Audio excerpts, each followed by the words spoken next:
my condition likes being ignored as little as I do. I must consume another artifact. And soon.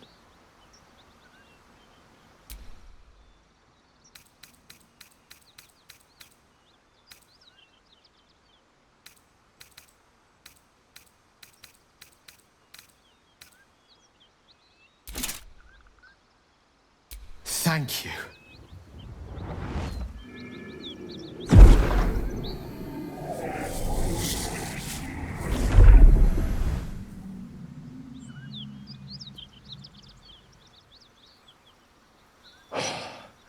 Good gods. It hardly has any effect. Oh, Mystra, have mercy on us all. Listen, I need to speak to you, to all of you. It would be unconscionable of me to remain silent. I appreciate it greatly, but I can no longer keep you in the dark. You have to know who I was. You have to know who I really am. What I am is a walking shadow of the promise I once held. I'm what one might call a wizard prodigy. Who from an early age could not only control the weave, but compose it.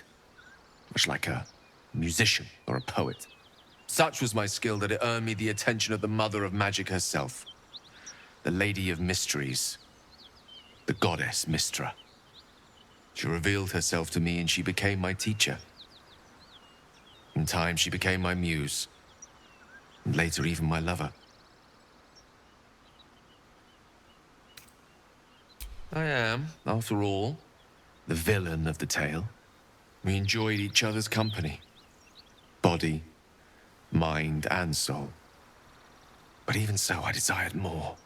You see, no matter how powerful a wizard we mortals can become, we never scratch more than the surface of the weave. Mystra keeps us in check. There are boundaries she doesn't let us cross, yet every time I was with her, I stood on the precipice, gazing into the wonders that lay beyond. I sought to cross her boundaries.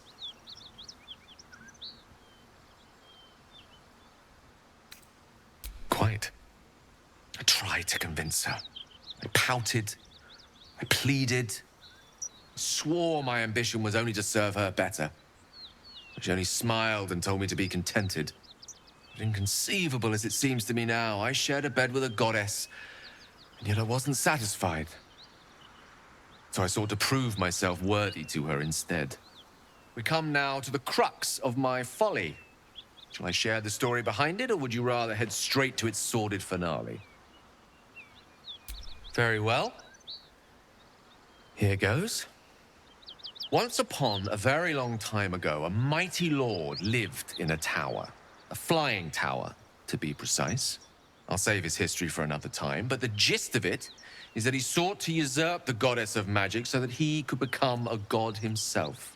He almost managed, but not quite, and his entire empire, Netheril, came crashing down around him as he turned to stone. The magic that was unleashed that day was phenomenal. Roiling like the prime chaos that outdates creation. Even the weave itself could not withstand the onslaught. It fractured, then shattered, and all magic was lost to the mortal realms, until the day Mystra returned. She restored the weave, reuniting all its scattered shards. Or so I thought. Until, in the course of my studies, I learned of a book. A Netherese tome in which a piece of the fractured weave had been sealed beyond her reach. What if, I thought, what if, after all this time, I could return this lost part of herself to the goddess?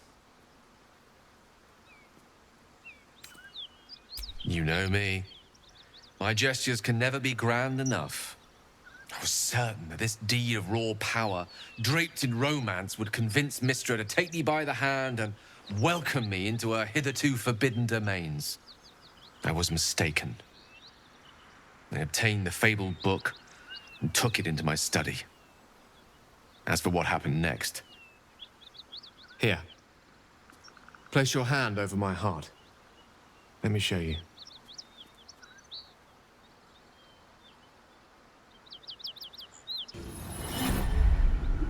You feel the tadpole quiver as you realize Gale is letting you in, into the dark. You see through Gale's eyes, staring down the corridors of a dread memory. A book, bound, then suddenly opened. Inside there are no pages, only a swirling mass of blackest weave that pounces. Its teeth, its claws, it's unstoppable as it digs through and becomes part of you. And gods, is it ever hungry.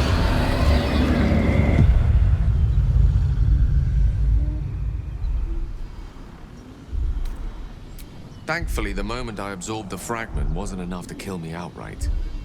It was only the beginning.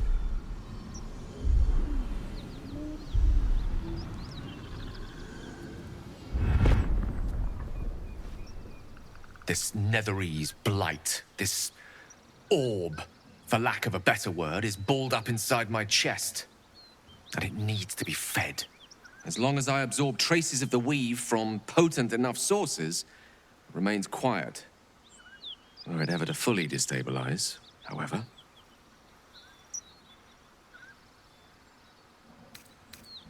I will erupt.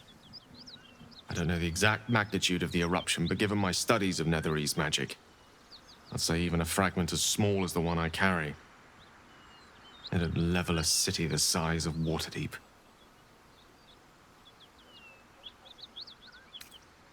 I know.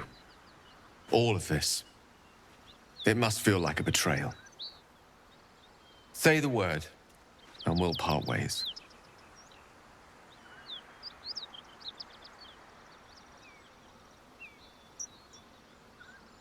Gale's one of us, and we should stand by his side. I'm in two minds. And frankly, don't care a great deal. Either decision is fine by me.